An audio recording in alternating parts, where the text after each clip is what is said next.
let it melt a little bit. Breathe it in.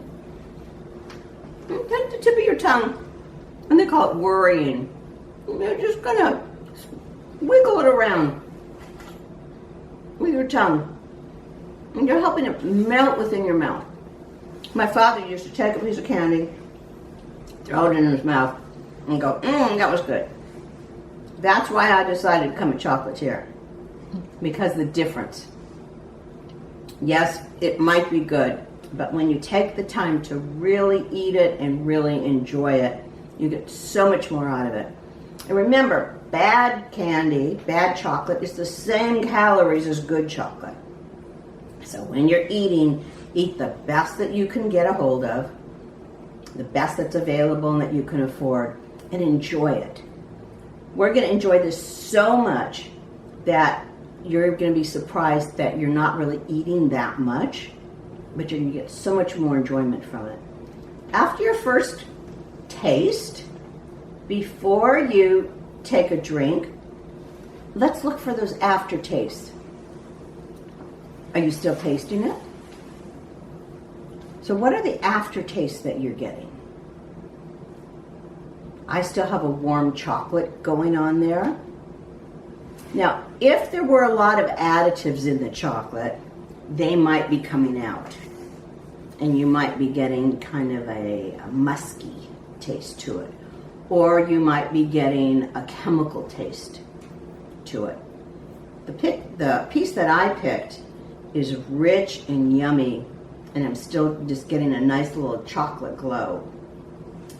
If it was a Hershey bar, unfortunately, you would be getting almost a metallic chemical taste. Because Hershey bar calls itself chocolate, and because it can, but it only needs to be 10% cocoa mass. And the rest is all additives. So you're not going to have this nice follow-through that you get from here. So you keep eating slowly. Let's take a sip of the matcha tea in between. It's a little bit astringent, and that will help clear your taste buds for the next one so that you're starting fresh. Kind of like being a virgin again. How is chocolate made? How do we get to this? Yep, I find it. History of chocolate goes back 10,000 years. There are pictures and stone carvings with the cocoa beans. And so there's documentation going back 10,000 years for cocoa. The most that we know about is only about 5,000 years old. And that's in Mesoamerica. Mesoamerica is basically within 20 degrees of the equator on each side, going around the world. But we see the most historic data coming from South America. And the pod itself grows on a tree, and it almost looks, when it's growing and fresh, it's a bright color, and then it dries out. So it looked like a fruit, like maybe a papaya or something. And indigenous people learned, remember, like they would take corn and grind the corn. So they saw these beans that came out of the pod, and so they ground the beans. And they found that because of the warmth from the grinding, that what they ground became liquid. And so they tasted that liquid and had a bitter taste to it, but it was pleasant. And this was a time in the world where we didn't have any stimulants. They didn't have coffee, they didn't have really sugar yet. And so they drank this, a little bit bitter, and it was pretty good. And as we know, in Mexico, they would add corn to it because the corn had just been on the same metate. Yeah. So the corn got mixed in, chilies got mixed in, but it took a lot of work to do it. Because it was that much work, it was only available for the king and for the nobles. So the king, the most famous is Montezuma. And his stories about how it would give him extra energy, and he had his whole harem waiting for him. And so he would get this little cups and drink the liquid gold and throw the cup into the lake. And so it was considered to be a very rich country that you could just throw away the gold cups. And only he had the cocoa. Through the years, it became, after the Spanish came, pretty much Cortez, which was in 1502. This is your history lesson. Keep chewing. First, 1502 was Columbus, and he saw the drinking and tasted it and thought, okay, well, that's something. But he didn't go back and tell the Spaniards about it. When Cortez came in 1519, he thought, well, this is a gold mine. I'm going to learn about this. And when he went back to Spain, he not only took the cocoa beans with him, he took some of the people who knew how to make it into chocolate with him. So now the Spaniards had the way to make their own chocolate. And it was considered to be the food of the gods. That was named in the 1700s in Greek. It was a Greek name, the food of the gods, because it was only, again, the very rich, the nobles that were allowed to have it. So all of a sudden now it's becoming pretty popular, and we want to know more places, have it grow more places. So the Dutch started growing the trees, transplanting the trees in the East Indies and Sumatra.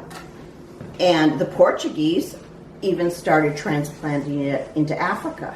Because again, they knew as long as it was within that 20 degrees of the equator, as long as it was in that rainforest, it could grow.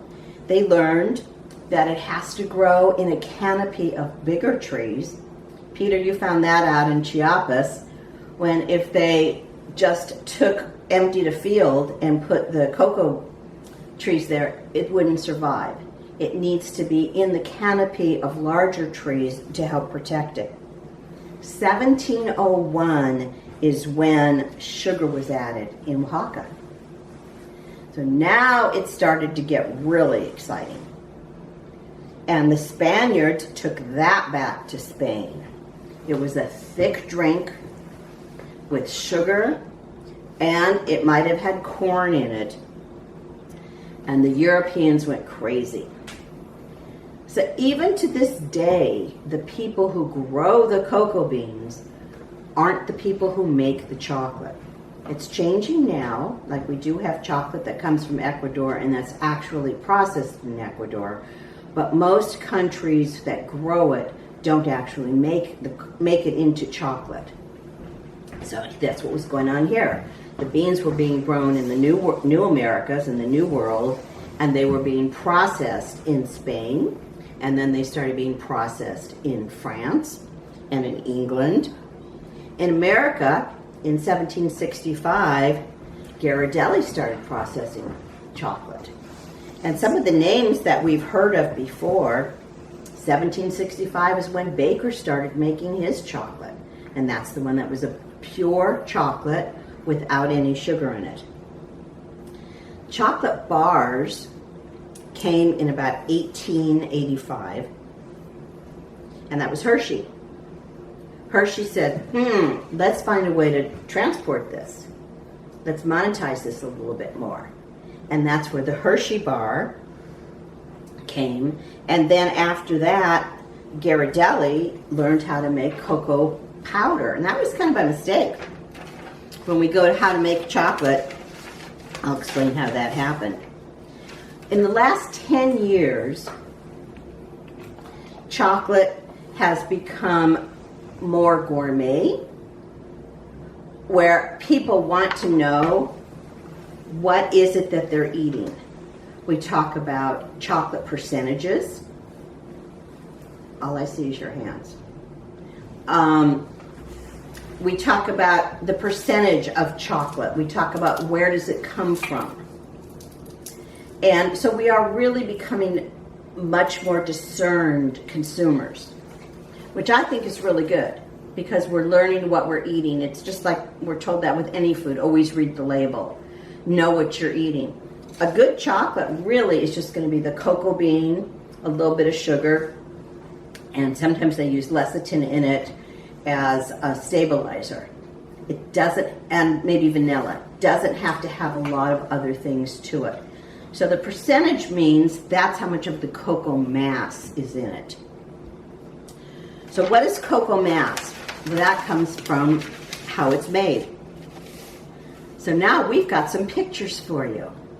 We're going to take you to a jungle where the cocoa trees are growing. Time for the PowerPoint.